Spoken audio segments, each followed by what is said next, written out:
Hello guys, welcome back to my channel. So আজ তোমাদের জন্য নতুন কিছু নিয়ে এসেছি। সো বাড়িতে আজকে জিলেবি বানাবে আমার দিদি এসছে আর আমার মিসেস, দুজন মিলেই। চলো তাহলে তোমাদেরকে দেখাবো সেগুলো। চলো তাহলে শুরু করা যাক।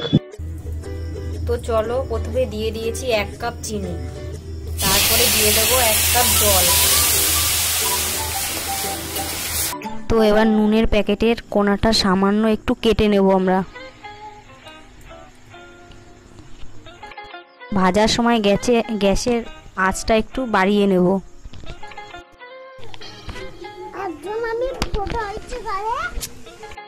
তো দেখুন আমাদের জিলাপি ভাজা হচ্ছে। ফার্স্ট টাইম বানাচ্ছি তো তাই এরকম হচ্ছে। জিলাপিটা হচ্ছে তাই খুশিতে মনটা ভরে গেল। ফার্স্ট টাইম জিলাপি বানাচ্ছি তো। তো আমাদের জিলাপি হয়ে গেছে, এবার আমরা দিয়ে দেবো শিরার মধ্যে। দেখুন দারুণ হয়েছে, কিন্তু প্রথম বানানো হচ্ছে জিলাপি, এর আগে কোনোদিন বানাইনি।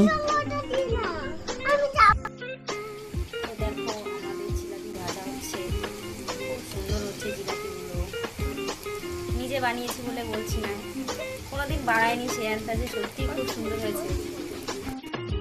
এমনভাবে লাল লাল করে ভাজা হয়ে গেলে নামিয়ে নেবো, নামিয়ে শিরার মধ্যে দিয়ে দেবো। হয়ে গেছে।